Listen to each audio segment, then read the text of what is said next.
जिंदगी नाम की ख्वाहिशा के मुंह को खून लगा है, ये भेंट जाती है एक कंवारी कन्या की भेंट।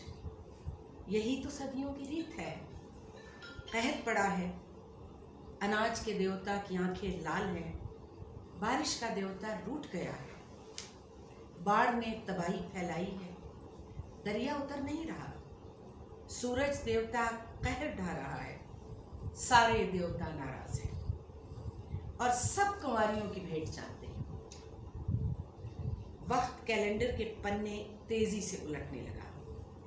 इंसान ने दर्जी से देवता का लिबास सिला के पहना और कमीज में कुंवारपन की जेबें रखवाई। एक दफा फिर से इंसान ने दर्जी से देवता का लिबास सिला के पहना और कमीज में कुंवारपन की जेबें रखवाई।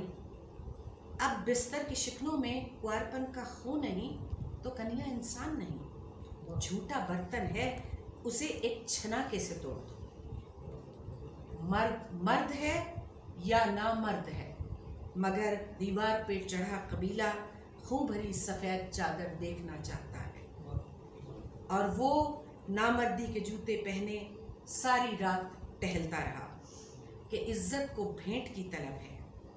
सुबह का सूरज गोलियों की तड़तड़ाहट की गूंज में तुलू हुआ। बेज़बान जानवर ने लाल कफन पहना। जिंदगी नाम की ख्वाहिशा के चेहरे पर अब आसूदगी भरी मुस्कुराहट है।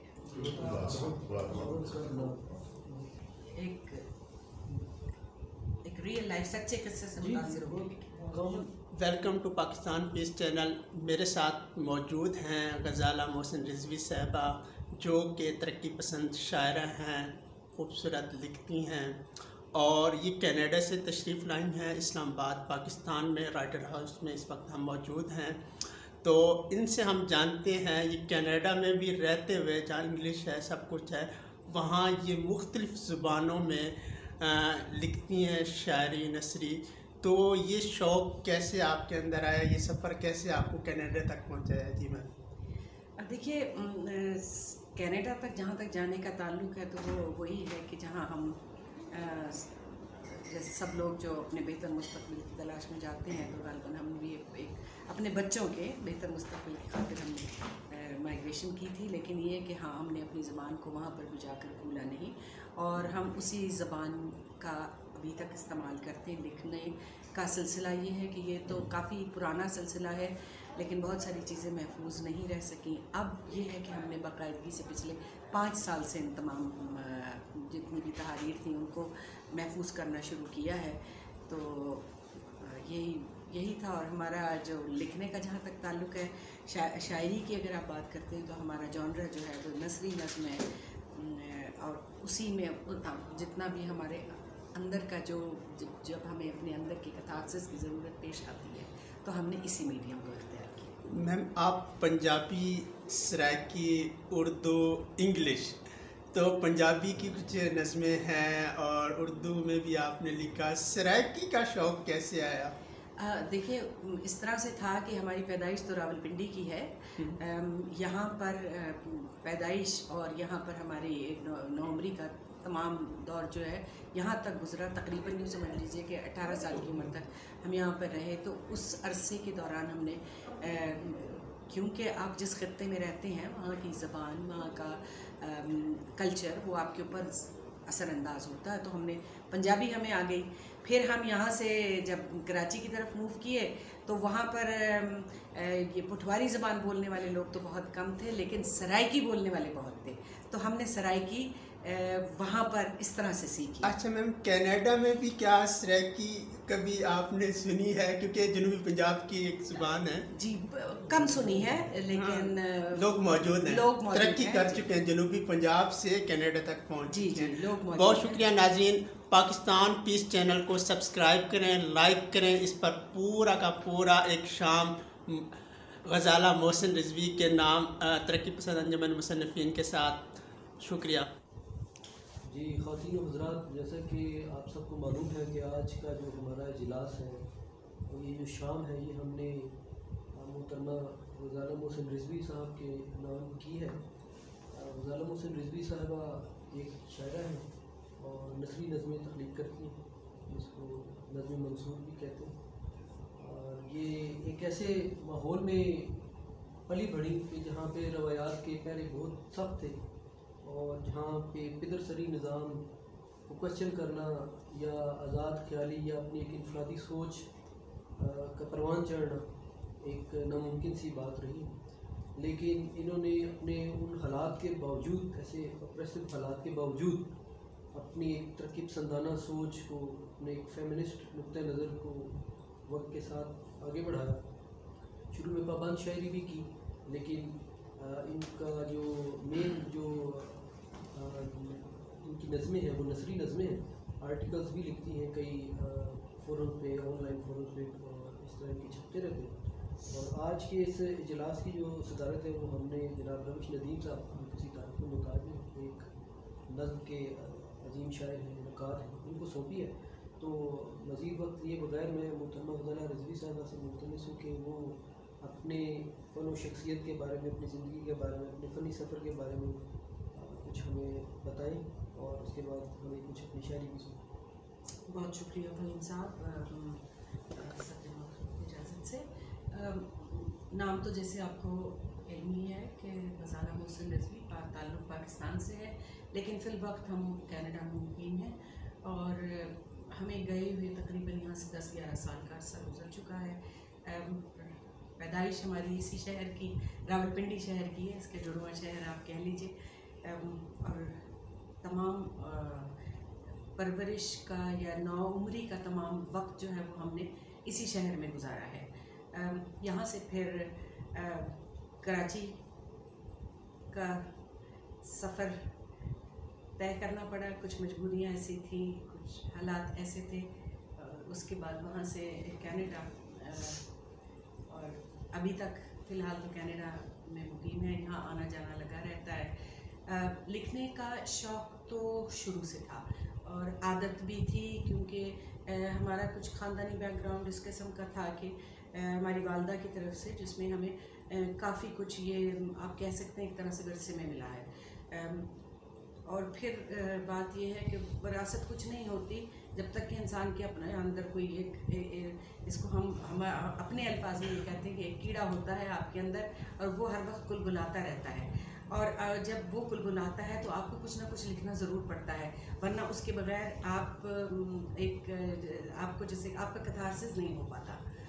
तो ये इब्तदा थी, लेकिन हो ये रहा था कि काफ़ी अरसे तक, क्योंकि हमारा ताल्लुक़ कुछ इतने रवायती घराने से था कि जिसमें हमें बहुत ज़्यादा इस तरह के मौक़े नहीं थे और बहुत सी पाबंदियाँ थीं, बहुत कुछ से रोका जाता था। तो हमने काफ़ी कुछ सहने के बाद में और काफ़ी कुछ अपने अंदर रखने के बाद में फिर काफ़ी देर से उसका इजहार शुरू किया। जो होता था वो सिर्फ अपने तक महदूद रखा और उसको हमने बाहर नहीं निकलने दिया। लेकिन ये नहीं था कि कलम और कागज़ से रिश्ता कभी नहीं टूटा था और वो जारी रहता था अपनी जगह पे, सफ़र वो चल रहा था। लेकिन इसके बावजूद ये था कि उस चीज़ को बाहर लाने का कभी सोचा नहीं था। फिर ये होता है कि वक्त के साथ साथ इंसान में इतनी मैच्योरिटी आ जाती है, या ये है कि अब ज़माना कुछ थोड़ा सा बदला, हालात थोड़े से बदले और फिर हमने ये सोचा कि बहुत हो गई, तो अब हमने इसको बाहर निकालना है। तो उसके बाद से हमने फिर निकालना शुरू किया। तो हमने ये, जैसे कि फ़हीम साहब ने अभी ज़िक्र किया, हम सब एक ऑनलाइन फोरम है, उस पर कुछ आर्टिकल्स लिखे, कुछ नज़में लिखी, एक संगत नाम का मैगज़ीन था उसमें कुछ नज़में भेजी। बहुत ज़्यादा तो शाया नहीं हुआ। कुछ फोरम्स और भी हैं, आलमी अफसानवी अदब का फोरम है, उस पर भी हमारी कई नज़में आती रहीं। अभी तक किताब तो नहीं आई है, लेकिन कोशिश यही जारी है कि हमारे इसी विज़िट के दौरान ही हमारी बातचीत तय हो जाए तो किताब भी आए। उसकी वजह से हमने थोड़ा सा अपना रोक लिया है हाथ और उसको इतना ज़्यादा उसका फैलाव नहीं किया, क्योंकि फिर वो बिल्कुल पढ़ी हुई चीज़ को तो फिर कोई इतना अप्रिशिएट नहीं करता। लेकिन जब जो चीज़ एकदम से सामने आती है उसकी बात कुछ और होती है। हमें नहीं पता कि हमारी सोच गलत है या सही है, लेकिन पता नहीं दिमाग यही कहता है। इसके अलावा अगर आप हमसे कुछ और पूछना चाहें हमारे बारे में, तो ये मोस्ट वेलकम। कुछ भी आप हमसे पूछ लीजिए। हाँ, ये ज़्यादा बेहतर है। बहुत दफ़ा ऐसा होता है कि जो कहने वाला है वो बहुत सारे पहलुओं पर रोशनी नहीं डाल सकता। तो आज की जो शायरा है, इनकी तख्लीकी प्रोसेस को जानने के लिए, उसके पस मंज़र को जानने के लिए, इनकी पसंदीदा शोरा को जानने के लिए, ये सारा कुछ जो है वो अगर आपका क्वेश्चन हो जाएगा तो बात इन्हें करने में भी मसलन आपका इल्मी फ़िक्री सफ़र कैसा रहा, एक रोशन ख्याली की तरफ यहाँ कैसे आए? ज़ाहिर है कि वो ये रोशन ख्याली जो हमें थोड़ी बहुत मिली, हमें अपने वालिद की तरफ से मिली, क्योंकि हमारी वालदा का जो ताल्लुक़ था वो बहुत ही ज़्यादा रवायती घराना था। वालिद की तरफ से ये था कि वो, उनका पीछे से ख़ानदान तो नहीं, लेकिन उनकी ज़ात ऐसी थी कि जिसने हमें ये, क्योंकि हमें फिर बचपन से ऐसी किताबें पढ़ने को मिली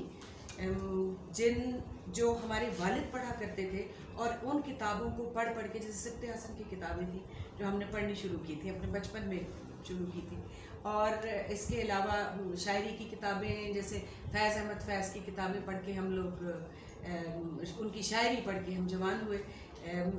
साहिर लुधियानवी को पढ़ा हमने, फराज को पढ़ा, अहमद नदीम कासमी साहब को पढ़ा। ये हम अपने कॉलेज के दौर की बात बता रहे हैं। और उसके बाद में फिर ये था कि वक्त के साथ साथ मुख्तलिफ़ चीज़ें पढ़नी शुरू की, लेकिन फिर दरमियान में एक ऐसा पीरियड भी आया है जिसे आप कहते हैं कि जैसे कि यू गो इनटू स्लम्बर, आप जैसे नींद में चले जाते हैं। तो एक तवील वक्फा ऐसा भी आया जिसमें हमने कुछ नहीं पढ़ा। तो उसकी वजूहात थी, और वही वजूहात वही जो रवायती होती हैं, जो पैट्रियार्कल सोसाइटी का एक तरीक़ाकार है, या उसका जो मोडस ऑपरेंडी है, जिस तरह से वो आगे बढ़ती है, शायद उसकी वजह यही थी।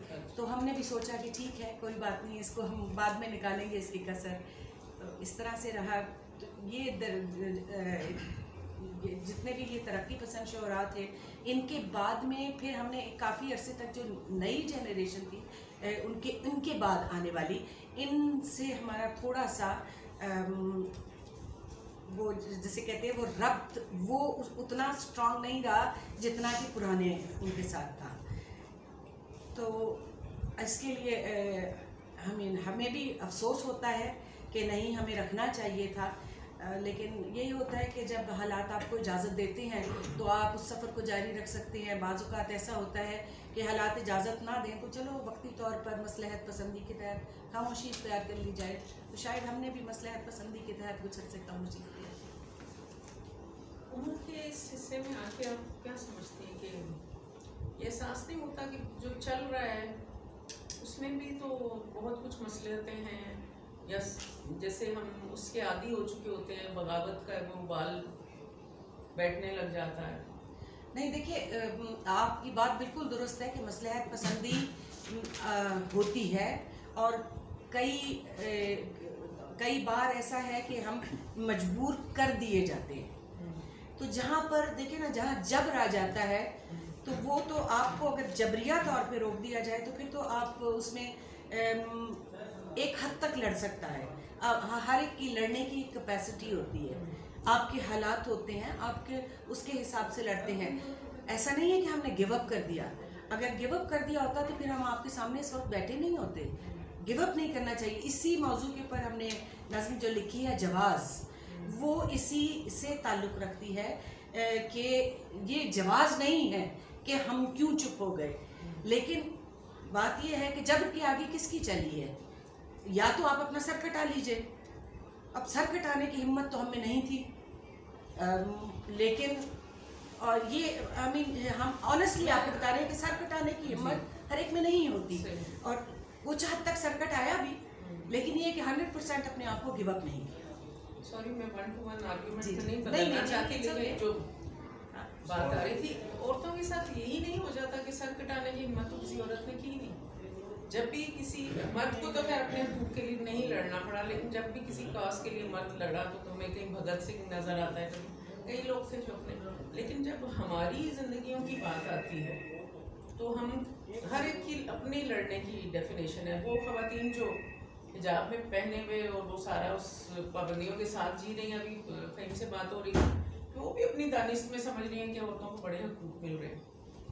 तो हमारी कैपेसिटी जल्दी नहीं ख़त्म हो जाती, या शायद हम माएँ ज़्यादा होती हैं और फाइटर कम होती हैं, और वहीं पे हमारी फाइटिंग पावर ख़त्म हो जाती है, जहाँ हमारे बच्चों के फ्यूचर का सवाल कोई ये ना कहे कि इसकी माँ तो ये थी, वहाँ आके हम ख़त्म हो जाते हैं। नहीं, ये हमें डर नहीं हुआ कि इसकी माँ तो ये थी, लेकिन माँ थी। वो माँ जो होती है ना, वो आपको बहुत सारी चीज़ों से रोक देती है, क्योंकि ये नहीं है कि मुझे इस उम्र के इस हिस्से में पहुँच के हमें बिल्कुल परवाह नहीं है कि अब हमारे बच्चे हमारे बारे में क्या सोचेंगे, बिल्कुल परवाह नहीं है।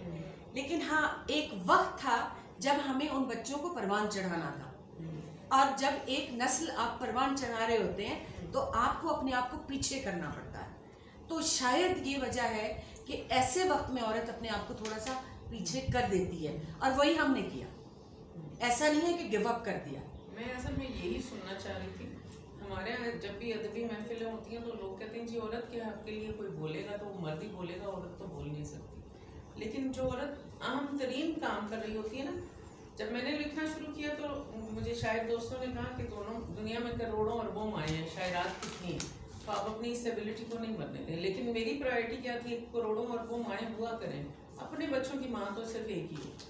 तो वो जो हम कर रहे होते हैं जिहाद, वो शायद सारी हमारी वो जो आप कह रही है ना कि एक स्लीपिंग पीरियड आ जाता है, और वही शायद सबसे ज़्यादा ताकतवर तरीन टाइम होता है हमारा फिज़िकली और बोलने के लिए और बगावत के लिए। लेकिन वो हमारा उधर नज़र हो जाता है, उन फ़राइज़ की नज़र हो जाता है। देखिए, जद्दोजहद तो जारी रहती है, ऐसा नहीं है कि गिव अप कर दिया टोटली, लेकिन उसका रुख बदल गया।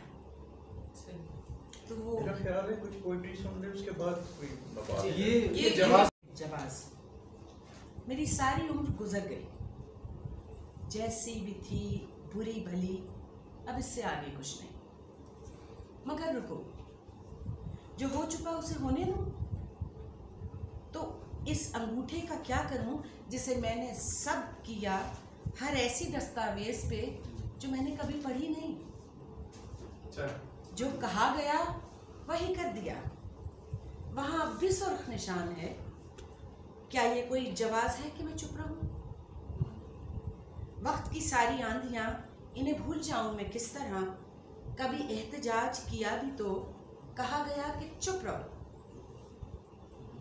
ये जुल्म जो रवा हुआ तेरे हाथ में था लिखा हुआ, यहाँ पर यही रिवाज है। इसी वास्ते हमें बेटियों की तलब न थी। क्या ये कोई जवाब था? कई बार सोचा पलट पड़ूं, जब भी रुख फिरा कोई ज़ीरू न खड़ा मिला। बदन पे जितने भी दाग थे कोई एक उनका गवाह न था। शिकस्त पा मैं मुकाबला नहीं कर सकी। रोशनी की तलाश में मिली तीरगी हर एक समत। बस एक आग थी जो लगी रही। मेरी बुज़दिली मैं सहम गई। भस्म हुई जो रूह तो उसी आग में मैंने अपना आप जला दिया। तुम ही कहो, क्या ये कोई जवाब था कि मैं चुप रही? मेरी अगली नस्ल की बच्चियां, वो जो अपने हक में खड़ी हुई, जिन्हें रास्ता न डरा सका, जिनके हाथ में था आईना, जो जब्र के आगे डट गई, जो नकूश सारे बिगड़ गए, इन्हें गौर से कभी देख तो। वो जो हो चुका सो हो चुका, मगर अब नहीं। जो हो चुका सो हो चुका, मगर अब नहीं। जो कभी नहीं हुआ उसे होने दे, इसी में तेरी निजात है। न जब कोई जवाज था, न अब कोई जवाज है कि मैं चुप रहूं। तो खैर बहुत सारे हैं जिन्हें हमने पढ़ा भी, और उसमें किसी एक किसी उसको मैं क्रेडिट नहीं दे सकती। कई लोगों को पढ़ा और कई लोगों की तहरीर ऐसी थी जिन्होंने हमें मुतासिर किया। बेसिकली बात ये थी कि आपके दिमाग में क्या चल रहा है। हमारे दिमाग में जो चल रहा था वो ये था कि ये निज़ाम गलत है, और इस निज़ाम के ख़िलाफ़ जो भी लिखता है वो हमारा पसंदीदा राइटर है, और हम हर उस तहरीर से मुतासिर होते हैं जो इस निज़ाम को बदलने की जानिब कोई कोशिश होती है। तो उसमें मैं किसी एक राइटर का नाम नहीं लूँगी, उसमें बहुत सारे नाम आते हैं। और देखिए, अगर आप इस पूरे सिलसिले को भी देखें कि ये सफ़र जो यहाँ तक पहुँचा है, इसमें कई लोग हैं, इसमें आप किसी एक का नाम नहीं पिन पॉइंट नहीं कर सकते। तो ये बहुत लोगों की जद्दोजहद होती है, और बहुत से इसमें ऐसे चेहरे हैं जिनके कोई नाम नहीं है, जिनका कोई काम नहीं है, लेकिन उनके कदम शामिल है इसमें। तो मैं उन कदमों पे चलना चाहती हूँ जो ऐसे लोगों के कदम हैं जो उस रास्ते की तरफ चले उस वक्त में जब कोई और नहीं चलता। मैम, इनफैक्ट आपने वो सिब्ते हसन और फैज़ अहमद फैज़ इनके नाम लिए, जी जी, तो वो उनकी एक किताब है मूसा से मार्क्स, मूसा से कार्ल मार्क्स। तो मुझे ऐसा फील हुआ है कि आप मार्क्सिज्म से थोड़ा सा इंस्पायर हुए। देखिए, आप ये कह सकते हैं इसमें कि यस, लेफ्ट से मुतासिर, मैं राइटिस्ट नहीं, दो टोक अल्फाज में I am not a rightist. Good, ठीक है, चलें नेक्स्ट। कोई पहली बार नहीं हुआ कि तुम यहाँ आ नहीं सकती, वहाँ पे जा नहीं सकती, ये ना पहनो वो ना पहनो, तुम पे नहीं जचता, लोग क्या कहेंगे, हमें इज्जत से जीने दो। ये सब सुनते सुनते उम्र के माह साल गुजरे, मैं अपना हक पहचान कर भी ले नहीं पाई। कलक की एक चिंगारी ठंडी रात के भीतर न जाने कब से जल रही है। सोच कहती थी कि वक्त बदलेगा, मगर वक्त का अस्पे अड़ियल जब उल्टी चाल चल दे तो कोई क्या करे। पुरानी इस कहानी के हर बाब में नया कुछ भी नहीं है, जो अज़ल से होता आया है वही होता रहा। लान तान तंज़ व तशनी दुशनाम, इन सबसे पुरानी वाकफियत है। इजाज़त की अर्जियां लिखते लिखते अब उंगलियां दुखने लगी हैं। खुद को जी भर के कोस लेने दो कि गुस्से की मक्खियां नाक पे अभी तक भिनभिनाती हैं। जब भी मुझसे मेरा तारुफ पूछा जाता है तो सोचती हूँ गुमनाम लोगों का तारुफ क्या। सोच के धारे को रोकने से वो वक्त कासिर था, मगर रोकने वालों के हाथ लंबे थे। मेरा इसके सिवा कोई कमाल नहीं कि इसे रुकने नहीं दिया। इतना समझ लो कि ये औरत जो बज़ाहिर नामोतबिर सी लगती है, इन सारे मराहिल से कई बार गुजरी है। किरदार के बखिए इतनी बार उधड़े हैं कि अब जख्म सीने में दिक्कत नहीं होती, मगर अब भी पिंदार के आबगीनों को जब ठेस पहुँचे तो बहुत तकलीफ होती है। बहुत कुछ अंदर ही अंदर टूट जाता है। ये जख्म जल्दी नहीं भरते।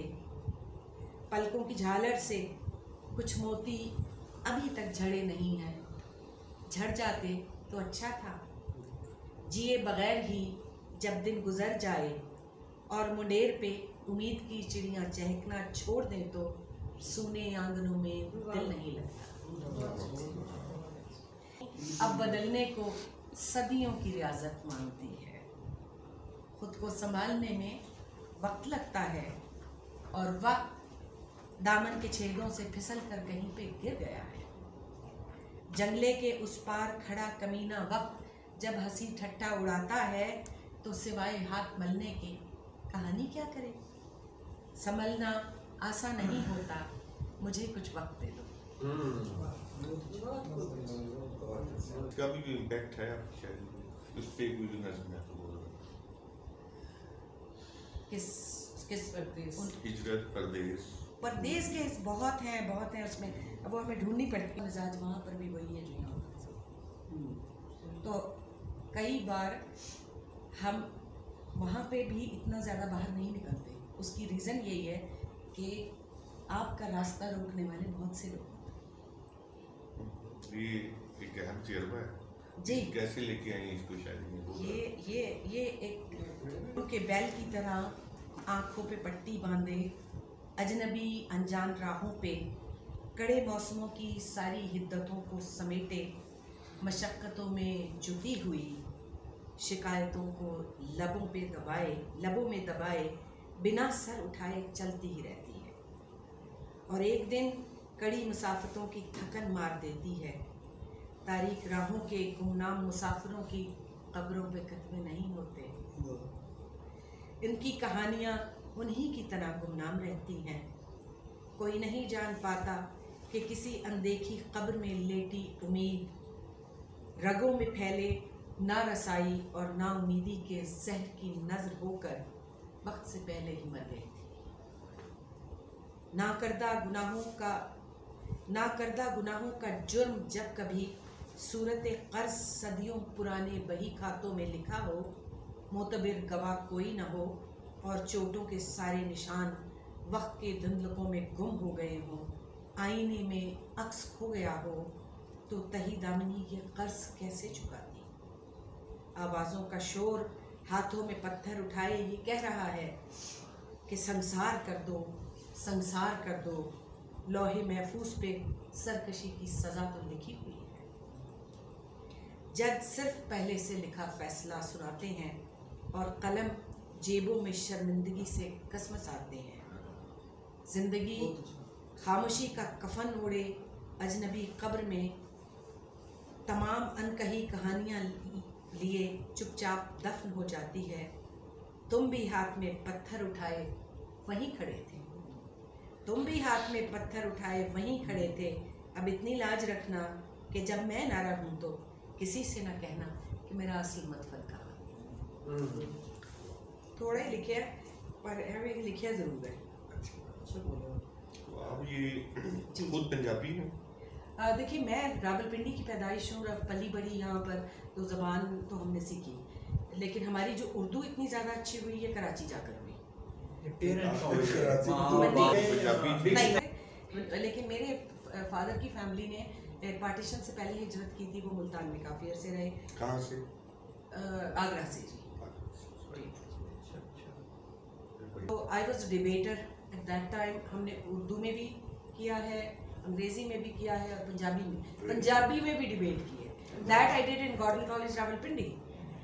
वो उस वक्त में बहुत कम लड़कियों की हिम्मत होती थी कि वो उधर जाके वो भी पंजाबी डिबेट में।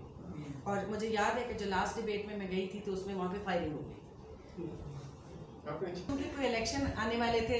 तो वो यूनियन के 2 यूनियंस थी वहाँ पे, एक PSF थी उस ज़माने में और एक जमीयत थी। तो वो उनके आपस में सिलसिले थे। काफी पुरानी बात है जी। मुझे इतना ज्यादा पूछे ना, नहीं 70s ये बड़ा स्पेसिफिक क्वेश्चन है।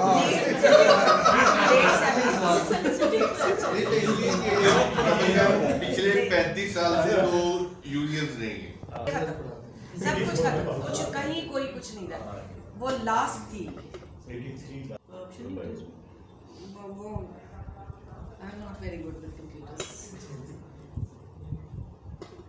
थोड़ा जमन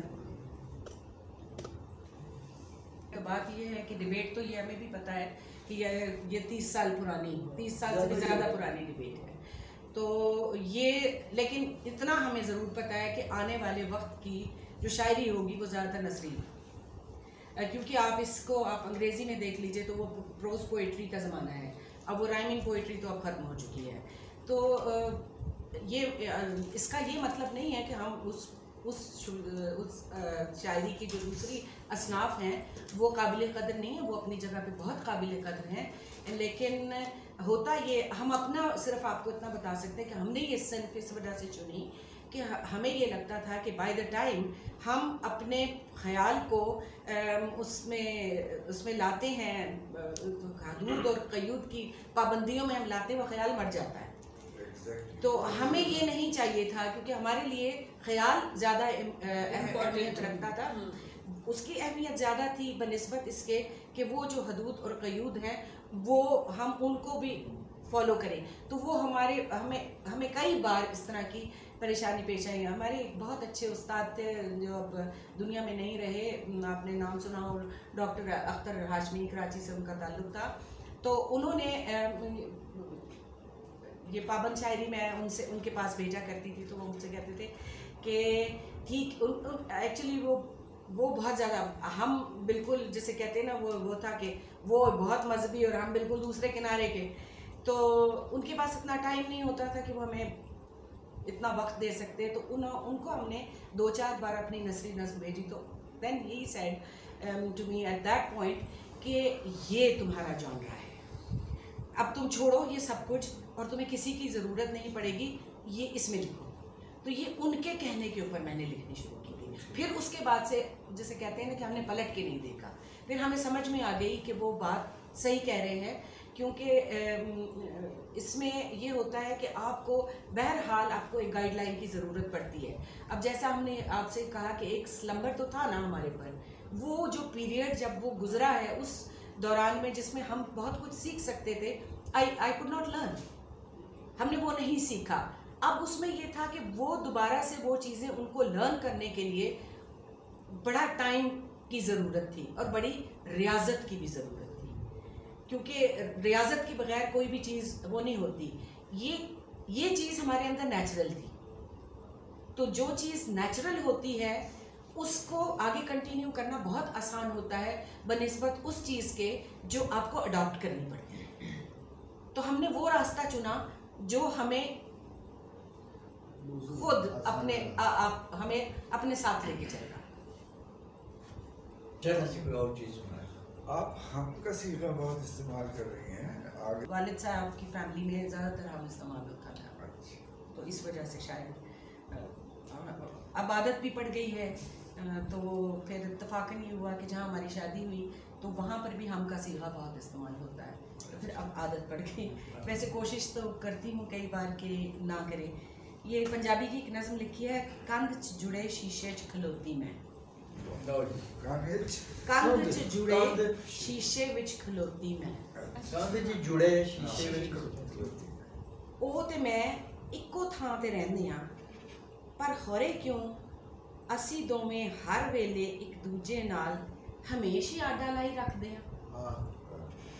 ਉਹ ਮੇਰੇ ਬਾਝੋਂ ਰਹਿ ਨਹੀਂ ਸਕਦੀ, ਨਾ ਉਹਦੇ ਬਾਝੋਂ ਮੈਂ, ਉਹ ਸਾਦ ਮੁਰਾਦੀ ਮੈਂ ਨਖਰੇ ਵਾਲੀ, ਉਹ ਇਸ਼ਕ ਪੁਜਾਰਨ ਸਰ ਨੀਵਾਂ ਰੱਖਦੀ, ਮੈਂ ਅਨਾਂ ਦੀ ਮਾਰੀ ਨਜ਼ਰਾਂ ਉੱਚੀਆਂ ਰੱਖਦੀ। ਉਹ ਕਮਲੀ ਮਨ ਦਾ ਬੂਹਾ ਹਰ ਵੇਲੇ ਖੜਕਾਉਂਦੀ ਏ, ਤੇ ਮੈਂ ਝਿੜਕਾਂ ਦੇ ਕੇ ਖੜਕਦਾ ਬੂਹਾ ਵੀ ਬੰਦ ਕਰ ਦਿੰਦੀ ਹਾਂ। ਉਹ ਬਾਲਾਂ ਵਾਂਗੂ ਖਿੜਖਿੜ ਹੱਸਦੀ ਤੇ ਮੈਂ ਸਾਰੇ ਹਾਸੇ ਭੁਲਾ ਬੈਠੀ ਹਾਂ। ਉਹ ਆਸ ਤੇ ਦੀਵੇ ਬਾਲ ਕੇ ਰੱਖਦੀ, ਜਿੰਦੜੀ ਤੋਂ ਰੁੱਸੀ ਥੱਕੀ ਹਾਰੀ ਮੈਂ ਬੇਆਸੀ ਹੌਕੇ ਭਰਦੀ।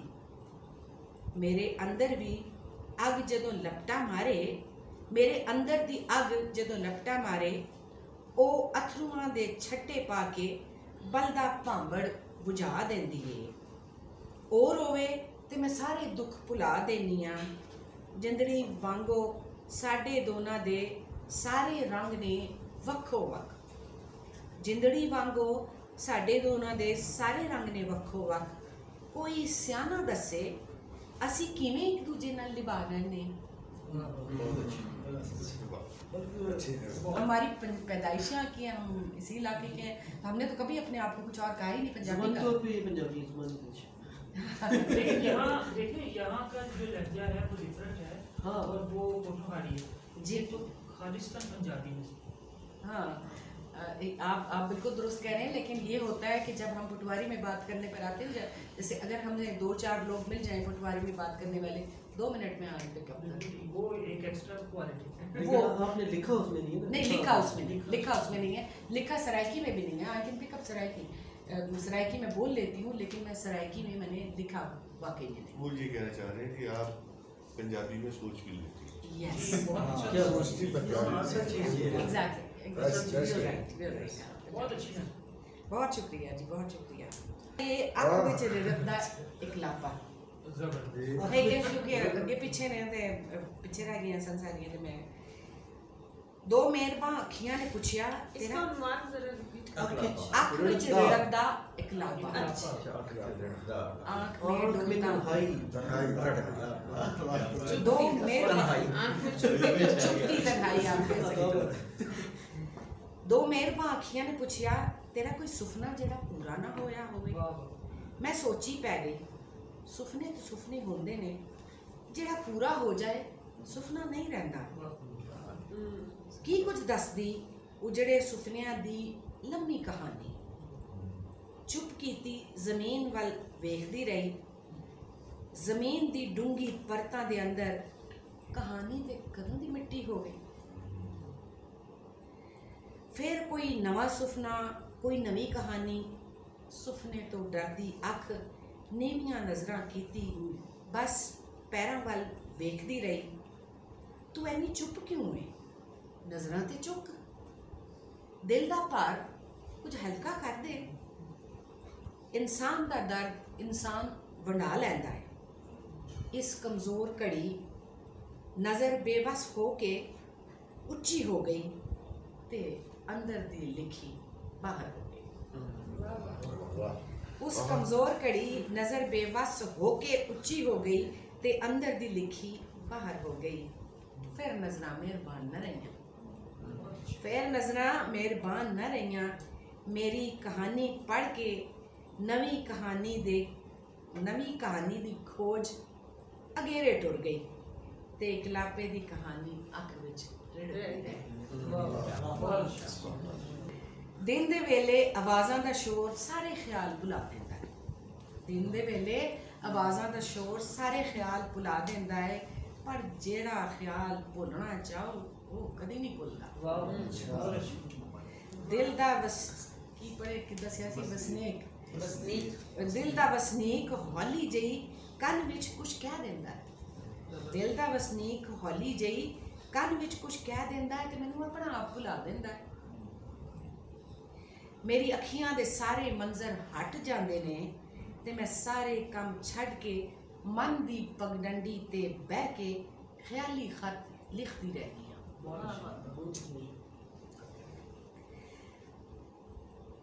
ते मैं सारे काम छड़ के मन दी पगडंडी ते बह के ख्याली खत लिखती रहनी हां ते हवा दे हवाले कर देनी हां। लोकी कहंदे लंघदा वेला यादां ते मिट्टी पा देंदा है। सारियां झूठियां गल्लां याद कदी नहीं मिटदी। रात दे वेले मेरे अथरूआं दा मींह सारी मिट्टी हटा देंदा है ते मेरी सारी रात यादां दी किताब दे वर्के खोलदे लंघ जांदी है। आस दा बलदा दीवा किसे ख्याल नूं मरन नहीं देंदा। दिल दे वसनीक मैं कल्ली पै गई, हुण वापस आ जा। ये दिल के अंदर की आवाज़ है। आपका सवाल बहुत अच्छा है। बात ये है कि एक जो आपके अंदर की आवाज़ है ना, बस मैं उसको शायरी समझती हूँ, क्योंकि मैंने वही लिखा है जो मेरे अंदर की आवाज़ थी और मेरे नज़दीक वही शायरी है। और मेरा जहाँ तक ख्याल है कि बाकी लोग भी जो लिख रहे हैं, जो लिखते हैं, वो अपने दिल की आवाज़ ही लिखते हैं। अगर आप अपने अंदर की आवाज़ नहीं लिखते हैं ना, तो फिर उसके अंदर वो फीलिंग्स नहीं आती हैं, वो दर्द नहीं आता, वो कैफियत नहीं आती है। तो मेरे हिसाब से शायरी वही है जो आपके दिल की आवाज़ है। इतने डिफरेंट थीम्स कैसे उर्दू में बिल्कुल ही डिफरेंट और पंजाबी में इतने डिफरेंट ही कैसे आपने पंजाबी में ज़्यादा थोड़ा सा ये ऐसे है कि ये जो हमने लिखा है ना, ये पुराने हैं। तो ये मैंने इसमें बाद में डाले हैं, लेकिन ये हमने पुराने हैं। ये हमारे आपका आवाज़ जो है वो थोड़ी रोमांटिक शायरी और इन चीज़ों से जी उर्दू में भी है रोमांटिक शायरी। ऐसा नहीं है कि इबादत गाह, हर बस्ती, हर सड़क, हर इमारत मख्तल है, जाए पना कहीं नहीं। सारे ज़ाब्ते, कायदे और कवानीन सिर्फ उन पे लागू हैं। ताकतवर के लिए वकील कानून में सुकन तलाश करने की फीस लेता है। सोने के सिक्के कुछ भी खरीद सकते हैं। तराजू के पलड़े इंसाफ भुलाकर सिर्फ हैसियत को तोलते हैं। टीवी के टॉक शोज में उछलती पगड़ियों के दरमियान चलते टिकर्स चुपके चुपके जो कुछ कहते हैं वो कोई नहीं पढ़ता। इस फाइल में हर अखबार का तराशा है। इन अखबारों का हर सफ़ा ऐसी कहानियों की सुर्खियों से सुर्ख है।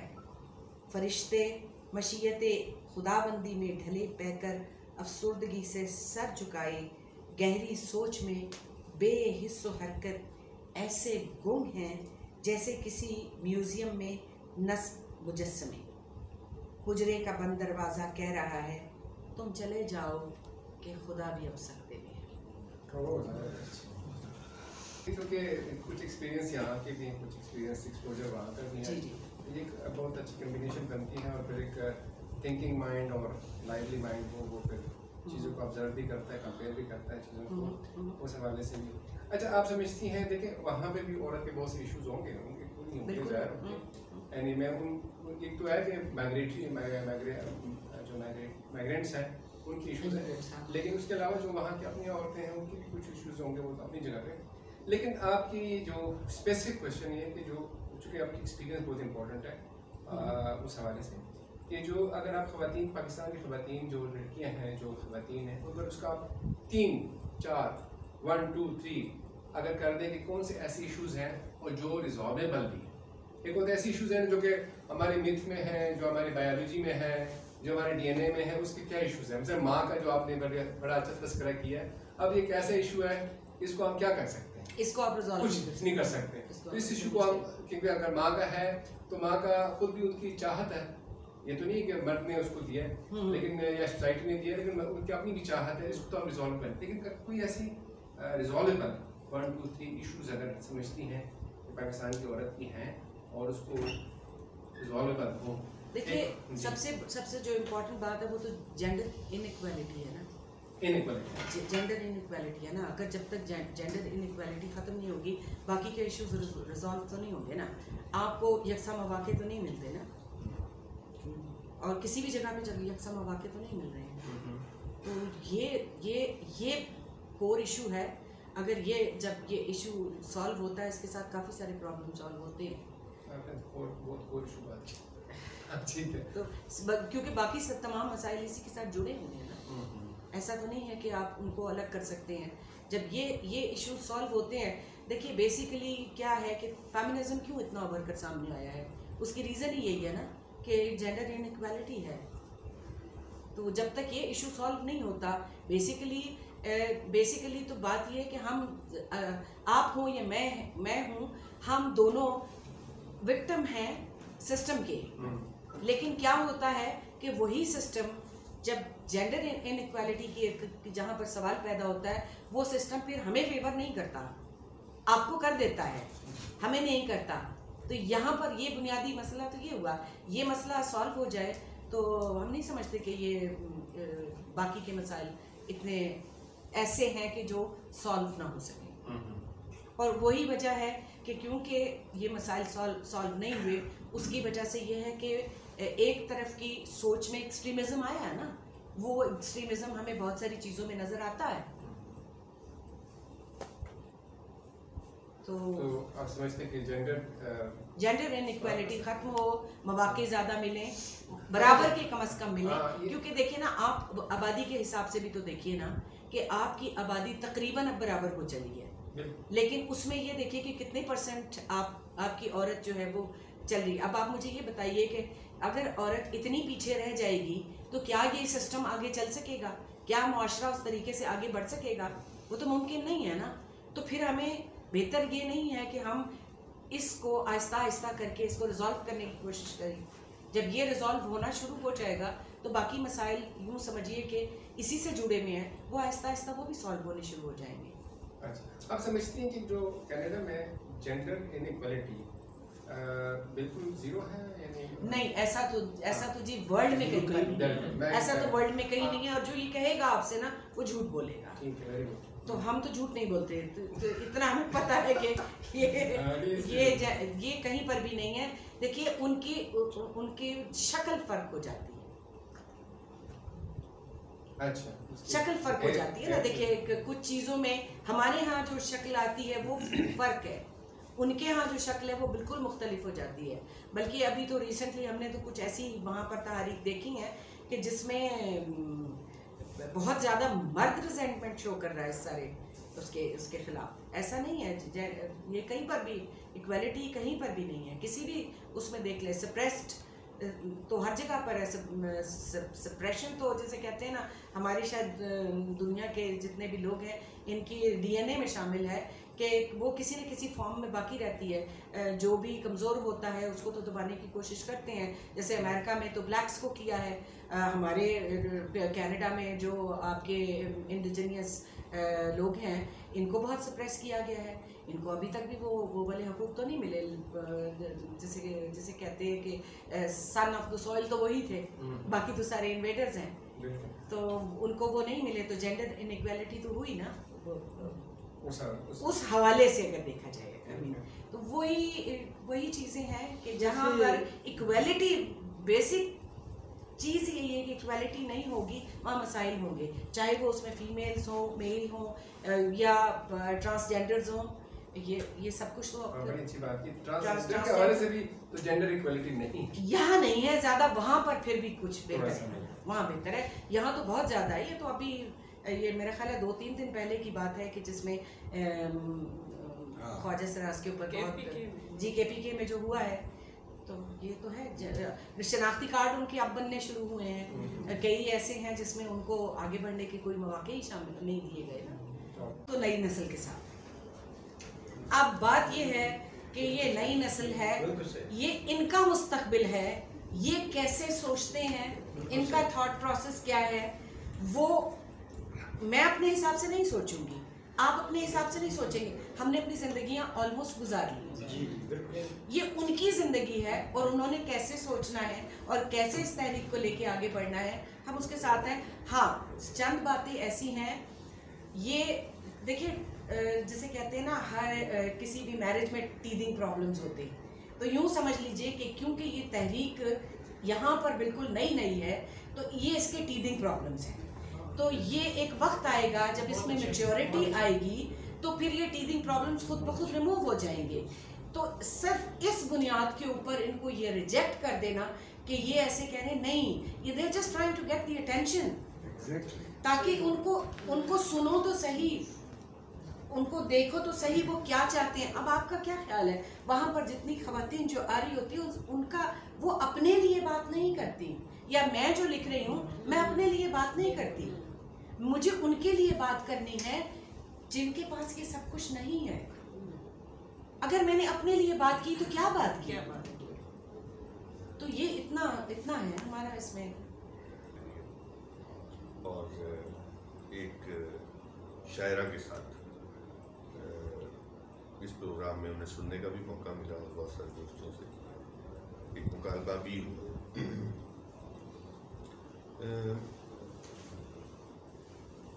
बहुत सारी नज़में मैंने इनसे सुनी और कुछ नज़में मुझे रज़ा साहब ने भेजी थी, वो मैंने पढ़ी और उनके ऊपर कुछ इशारे बहुत अच्छे थे।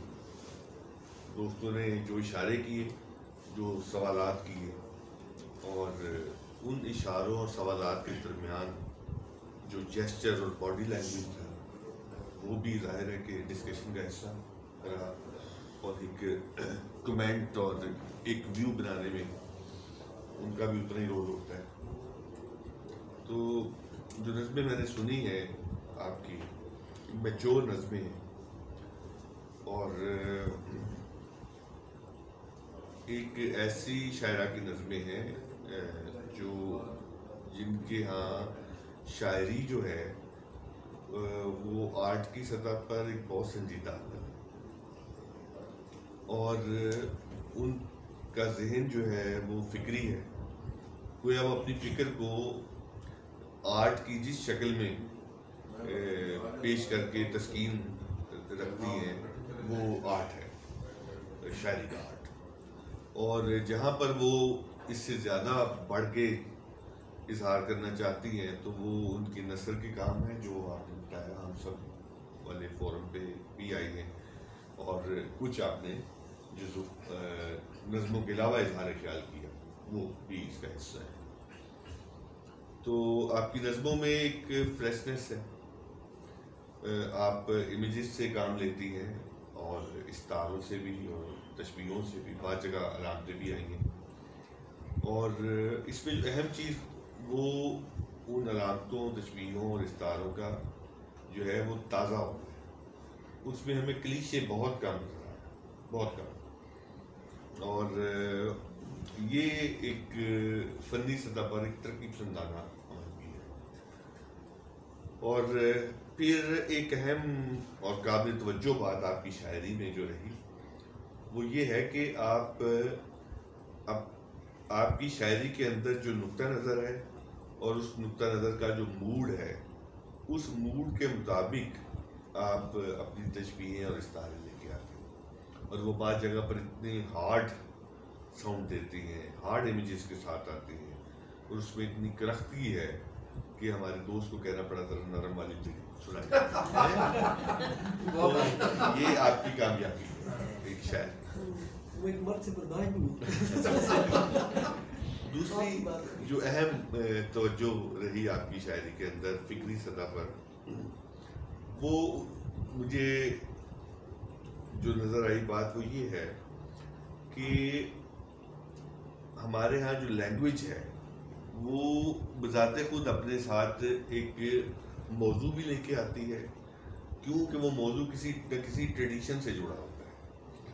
गोया जब हम लैंग्वेज का इंतखाब करते हैं अपनी तख्लीक के लिए, तो इसका मतलब है कि हम ट्रेडिशन का और मौजू का इंतखाब भी कर रहे होते हैं।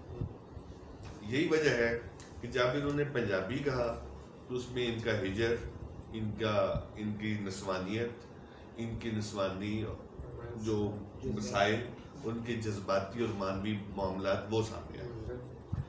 लेकिन जैसे इन्होंने उर्दू ज़ुबान का इंतखाब किया तो उसके साथ ही इनका जो फेमिनिस्ट रवैया है, सिस्टम के साथ जो इनका टकराव है, या पैट्रियार्कल जो मामलात हैं उनके साथ जितने भी, वो सामने आ गए। तो गोया आपकी जो टोटलिटी है वो इन दोनों के साथ मिलकर बनती है, यानी यूँ समझना चाहिए। उसमें हम आपकी नस्ल भी शामिल कर लेते हैं, आपकी किताबें भी शामिल कर लेते हैं, आपकी आपकी गुफ्तगू भी शामिल कर लेते हैं, इवन आपकी आउटलुक भी, सारे का सारा, क्योंकि ये भी हमारे टेक्स्ट का हिस्सा है। कि मैं नहीं समझ सकता हूँ कि इस तरह की नज़म जो है वो टोपी वाले बुरके के साथ कोई खत्म सुना सके। तो ये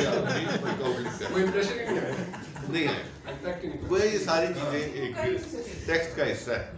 तो हमें जब भी एनालिसिस की तरफ बढ़ना पड़ता है तो ये सारी चीज़ें लिखनी चाहिए, ना कि महज एक जो वर्ड्स हैं उनको देखना चाहिए। तीसरी चीज़ जो मैंने नोटिस की वो ये है कि हमारा जो मुआशरा है इसमें हम आलमोस्ट पिछले 100-125 साल से एक जंग लड़ रहे हैं। जो 47 तक तो उसमें आज़ादी के मामला शामिल थे, और 47 में जो हमें गुलाम बनाने वाले थे, उन्होंने जिस तरीके से 47 में प्ले किया, तो हम उससे ये समझ रहे हैं कि हम 47 में आज़ाद हो गए थे। तो आज़ादी के मौज़ूआत हमने सेट पे कर दिए। उसके बाद तब्दीली के मौज़ूआत जो है वो हावी आ गए, वो पहले भी थे और बाद में हावी आ गए। लेकिन 90s के बाद एक अहम फिक्री जो रवैया है वो एंटर हुआ, और वो फेमिनिज्म का है। कि मसलन मैंने आपकी बहुत सारी नज़में सुनी, तो उसमें जो है एक फेमिनिस्ट जो एटीट्यूड है आपका फिक्री सतह पर, वो फिर उसी मर्ज से लड़ता है, उस मर्ज से जो यहाँ पर एक हकूक़ की जंग भी लड़ रहा है। तो गोया ये जो फेमिनिस्ट और इंसानी हकूक़ की तब्दीली की जो जंग है, ये इतनी ज़्यादा कह लें कि पेचीदा हो गई है कि हम दोनों जो है वो एक सिस्टम के खिलाफ लड़ रहे हैं जो हमें खा रहा है। अच्छा, वो सिस्टम यहाँ के अंदरूनी भी है, जिसमें फरिश्ते भी शामिल हैं, जागीरदार भी शामिल हैं, सरमायादार भी शामिल हैं। अच्छा, इसमें वो भी है जो इनको संभालते हैं, उनकी मुआवजत करते हैं, बाहर की ताकतें, कॉलोनियल, जो ये डबल एक इम्पैक्ट है। और वहीं पे मेरी एक साथी जो है वो मेरे खिलाफ भी खड़ी हुई है, मेरे पैट्रियार्कल रवैयों के खिलाफ भी। तो वो जो जंग जो बाहर लड़नी चाहिए थी उसका रुख एकदम इधर भी हो जाता है। तो ये जो एक सूरत हाल है, इसका एनालिसिस, इनके दरमियान हम महंगी और एक बड़ी जंग, बड़ी जद्दोजहद की शक्ल बनाने की जो कोशिश है, इसके ऊपर हमारे फिक्री रवैये बिल्कुल ज़ीरो है। हमने इनको उस तरीके से एनालिसिस हमने नहीं दिया। आपकी नज़मों में ये दोनों चीज़ें मौजूद हैं। हमारा दानिश्वर और हमारा जो आर्टिस्ट है, अब ये उसका काम है कि इनके दरमियान भी एकता पैदा करे, ताकि वो जंग जो हमने आपस में लड़कर तवानाइयाँ ख़राब करनी है, वो कहीं उस जगह पर ठीक हिट करे और ज़्यादा उसमें शिद्दत आए। आपकी नज़में जो है, मैं इंतज़ार करूँगा कि कब आपकी किताब आती है, मेरे हाथ में आती है।